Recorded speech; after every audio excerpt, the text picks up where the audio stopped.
akan mulai pagi ini dengan sukacita, dengan kasih Tuhan. Kita berdoa dulu ya. Tuhan, terima kasih untuk pagi ini. Kami siap akan menyembah Engkau, kami akan siap mendengarkan firman-Mu. Berkati kami, berkati pagi kami. Ini hidup kami Tuhan, di dalam nama Tuhan Yesus kami sudah berdoa. Amin. Kita akan satu pujian saat Ku menyembah.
Terima kasih untuk setiap berkat-Mu Tuhan dalam hidup kami.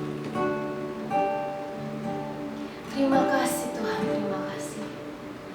Ajari anak-anak-Mu Tuhan untuk disiplin, untuk lebih tekun dalam setiap pembelajaran. Terima kasih Bapak, terima kasih Tuhan. Kami mau angkat pujian ini sekali lagi Bapak, biar ini menjadi kerinduan kami Tuhan. Terima kasih Bapak.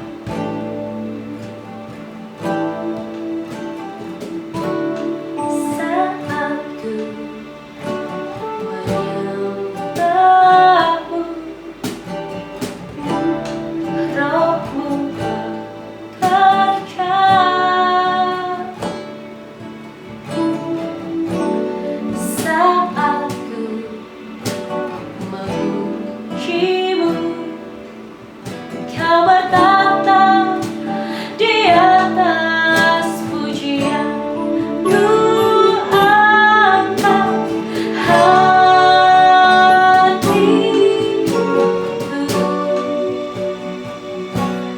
ku pandang kekudusan-Mu. Saat ku sembah, ku pujimu, ku rasakan kehadiran-Mu Tuhan. Ku angkat hatiku,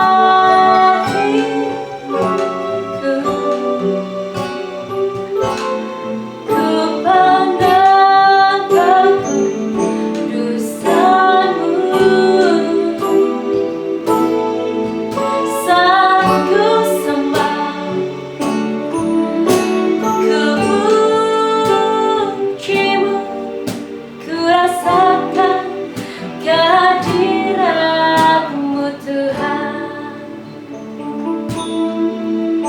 Ku rasakan kehadiran-Mu Tuhan. Kami rasakan Tuhan. Ku rasakan kehadiran-Mu Tuhan. Kami siap dengarkan firman-Mu Tuhan. Berkati kami, telinga kami, hati kami, pikiran kami, supaya kami menangkap setiap benih firman-Mu menjadi daging, menjadi tanah yang subur hati kami Tuhan, untuk kami terima firman-Mu. Di dalam nama Tuhan Yesus kami sudah berdoa dan bersyukur. Haleluya, amin. Oke, selamat pagi anak-anak semua. Sebelum kita mulai kegiatan kita pada pagi hari ini, mari kita akan sedikit sharing tentang Saron akan sharing tentang firman Tuhan yang saya ambil dari 1 Korintus 8 ayat 9. 1 Korintus 8 ayat 9. Tetapi janganlah supaya kebiasaanmu itu jangan menjadi batu sandungan bagi mereka yang lemah. Saya ulangi, 1 Korintus 8 ayat 9. Tetapi janganlah supaya kebebasanmu itu jangan menjadi batu sandungan bagi orang yang lemah. Suatu hari, Saron dan keluarga pernah pergian pada siang hari ketika di perjalanan yang agak lumayan ramai dan padat siang hari. Saya menghentikan kendaraan saya tepat di sebuah persimpangan, tepatnya ketika ada lampu merah, nyala, saya dan berhenti. Setelah itu beberapa saat lampu berubah menjadi hijau. Nah, ketika lampu berubah menjadi hijau sesuai dengan kebiasaan, itu adalah giliran saya untuk berjalan agar tidak menghambat kendaraan yang di belakang. Setelah itu saya berjalan. Ketika saya mulai gas, saya berjalan, tiba-tiba dari sebelah kiri saya ada sebuah motor yang memotong jalur saya. Otomatis saya harus menghentikan kendaraan saya dengan secepatnya. Saya menghentikan dengan tiba-tiba, saya rem sehingga semua penumpang, yaitu keluarga saya, istri dan anak saya yang ada di dalam mobil itu terdorong ke depan.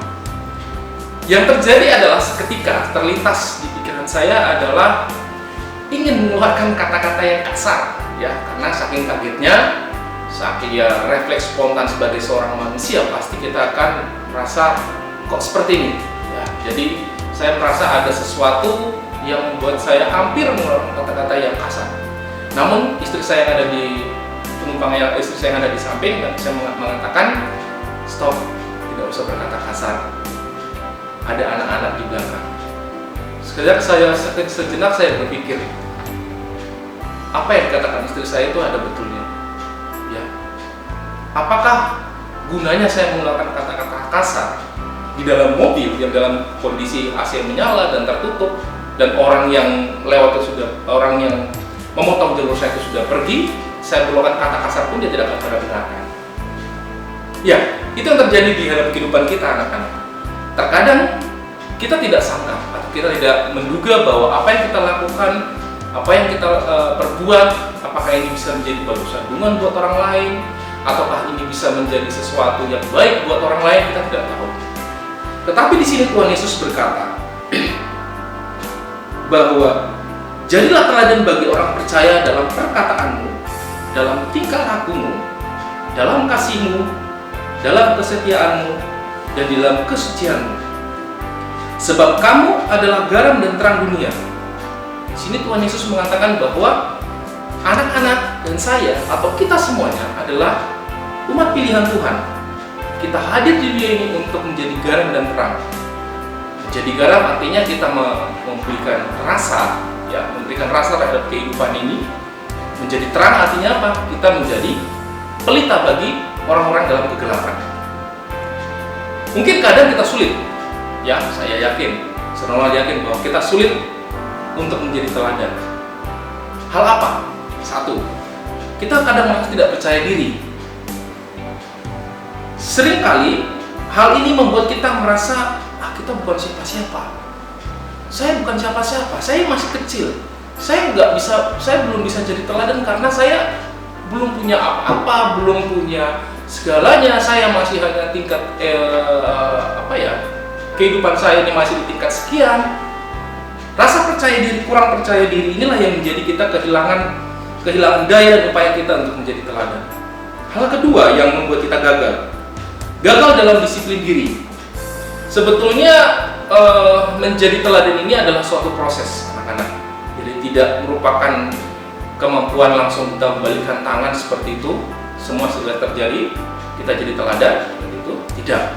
Tapi adalah satu proses di mana kita mendisiplinkan diri kita untuk menjadi teladan. Kalau kita saja tidak bisa disiplin untuk diri kita sendiri, bagaimana menjadi teladan? Hal ketiga, ketidakadaan atau kehilangan figur penuntun. Hal ketiga ini sangat penting. Kenapa? Karena untuk menjadi teladan, kita harus mencontoh dulu. Kita harus mulai mencontoh dulu, kita harus mulai melihat dulu figur apa yang cocok untuk kita jadikan panutan, kita jadikan teladan, sehingga suatu hari kita kelak bisa menjadi teladan. Nah, hal apa yang perlu kita lakukan untuk menjadi teladan? Sangat simpel, anak-anak. Ada 3. Yang pertama, melatih disiplin dan penguasaan diri. Saya pikir tanpa ada disiplin dan penguasaan diri, kita tidak bisa melakukan segala sesuatu dengan baik. Kita tidak akan bisa jadi teladan. Kita tidak akan bisa memberikan contoh kepada orang lain kalau kita sendiri tidak bisa disiplin dengan diri kita sendiri dan tidak ada namanya penguasaan diri.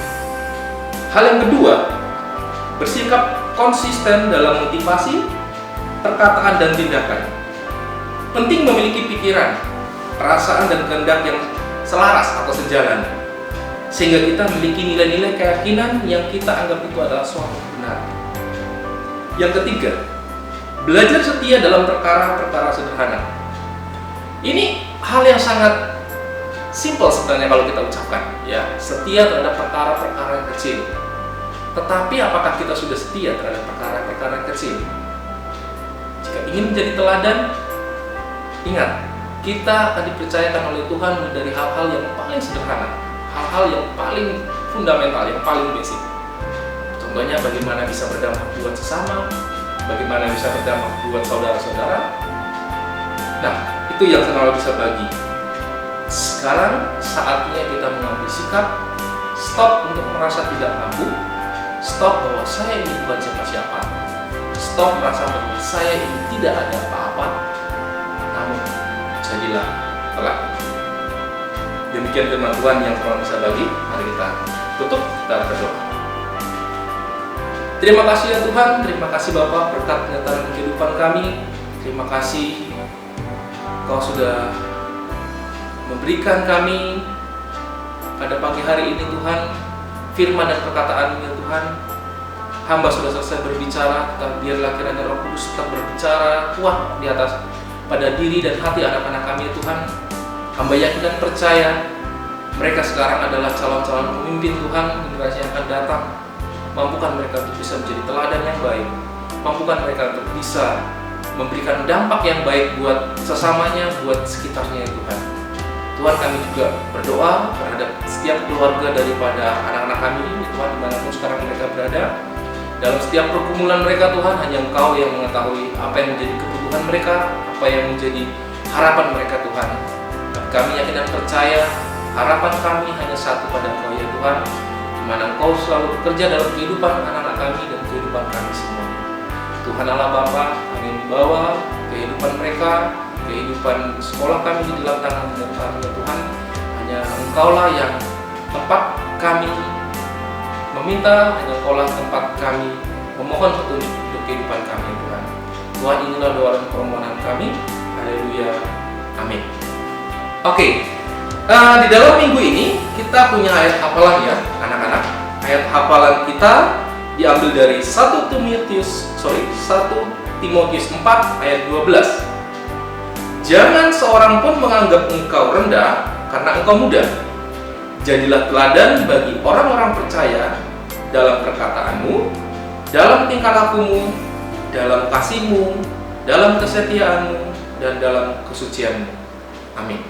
Selamat belajar, Tuhan Yesus memberkati.